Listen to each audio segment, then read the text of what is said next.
Alright, welcome back. This is the latest Netrunner Frontier Edition. I believe this is Netrunner 14.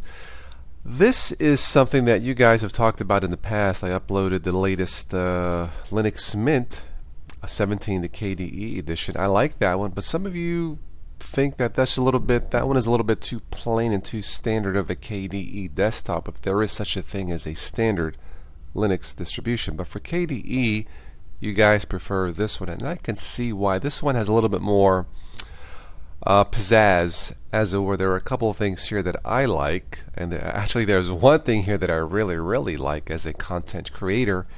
It may not be that important to you, but it is to me, and I'll show you that one at the end. But this is the default desktop here. One thing I like to do is move the panel from the bottom to the top, so I will go to Panel Options and Panel Settings, and I'll just do that there. There we go. Okay, that's just my personal preference.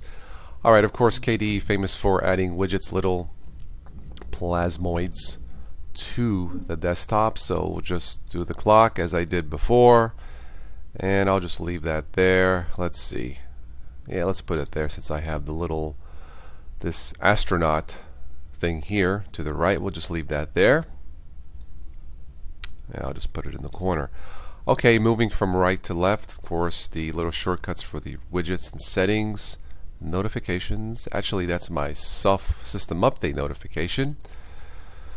Let's type in sys, and let's see, let's go to system monitor. This is using 651 megabytes of RAM. I have noticed this one is more resource heavy than it is for Linux Mint. Alright, internet. Clipboard tool, telepathy,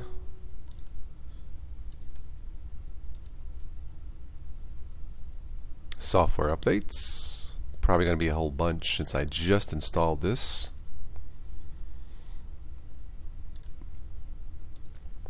Okay, volume. Okay, terminal drop down. This is Guayaki, whatever it's called. Of course, right clicking, I showed you that. The software updates there. You have your three standard shortcuts here at the top. Now if you were just to right before installing this, there would be one more shortcut for installing. Very simple, beginner, user-friendly installer, by the way. The Dolphin file manager. I like the larger icons, and of course you can customize the look of this. Again, KDE is very customizable. You should have no problem if you are coming from a Windows environment. Click My Computer. This will bring up Conqueror, and this will give you some information about your computer in case you didn't know. The Home Run Launcher. This is okay. It's not as feature rich, as robust as what it should be, but if you're looking for something simple, definitely this is very simple. Drop down menu as you see here, menu, sub menu, very easy to use. I do like the contrast color of this, but if this is all you're looking for, absolutely go for it. If you're looking for something more robust, let's go to the add widgets. What we're going to do here, do a quick search. Let me type in actually no, let's do this application. Let's do this. Let's go ahead and add that.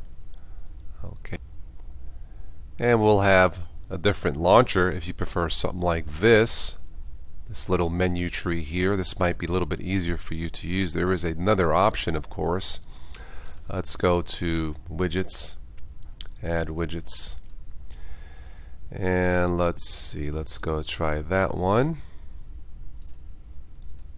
And there you go. So if this one is not to your liking, you can add a couple more. Now make sure you have a lot of RAM. I recommend at least 2 gigabytes of RAM if you're going to run something like this. Okay, I won't go through every single piece of software here. VLC I mentioned before, very nice. Vocal screen, a nice screen caster, screen recorder. This one here feels a little bit more, there's a little bit more pizzazz to it, more polish, I would say, than the Linux Mint 17 KDE edition. Now, if you are a beginner, which one would I choose? I'd have to go with Linux Mint 17, maybe because it's been around longer, maybe because there's more of a trustworthy factor to Linux Mint 17. However, which one would I pick? full time, I wouldn't use Linux Mint 17 KDE. There's nothing wrong with Linux Mint 17 KDE. I would use this one because of one thing that is not standard in KDE desktops.